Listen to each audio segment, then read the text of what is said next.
மாதம் ஒன்றில் 3 முறை எரிபொருள் விலை அதிகரிப்பு. அரசாங்கத்தின் இயலாமையால் மக்கள் பாரிய நெருக்கடியில். முன்னாள் ஆளுநர் லக்ஷ்மன் யாப்பா அபயவர்த்தன. மார்ச் மாத காலப்பகுதிக்குள் அரசாங்கம் 3 முறை எரிபொருள் விலையை அதிகரித்துள்ளமையானது பொதுமக்கள், வர்த்தக சமூகம், தொழிலதிபர்கள் மற்றும் விவசாயிகள் என அனைத்து தரப்பினரையும் பாரிய அழுத்தத்திற்கு உள்ளாக்கியுள்ளதாக முன்னாள் ஆளுநர் லக்ஷ்மன் யாப்பா அபயவர்த்தன தெரிவித்தார். இன்றைய தினம் 24/3/2026 ஸ்ரீலங்கா பொதுஜன பெரமுன கட்சி தலைமையகத்தில் நடைபெற்ற ஊடகவியலாளர் சந்திப்பில் கலந்து கொண்டு கருத்து தெரிவிக்கையிலேயே அவர் இவ்வாறு குறிப்பிட்டார்.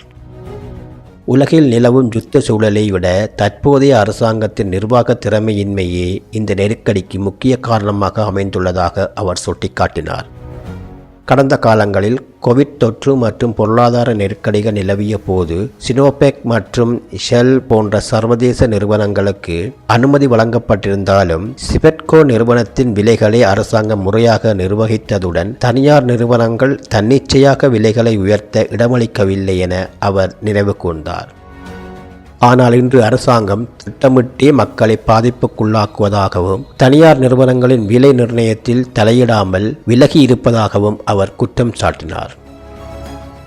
சிங்கப்பூர் சந்தை விலைக்கு ஏற்பவே எரிபொருள் விலை மாற்றப்படுவதாக அமைச்சர் நலிந்த ஜெயதிஷ கூறுவது முற்றிலும் அப்பட்டமான பொய் என தெரிவித்த அவர், தரையிறங்கும் செலவு மற்றும் ஏனைய செலவுகளை பொய்யாக காட்டி மக்களை ஏமாற்றி வருவதாகவும் உலக சந்தை நிலவரப்படி இதைவிட குறைந்த விலையில் எரிபொருள் வழங்க முடியும் என்றும் குறிப்பிட்டார்.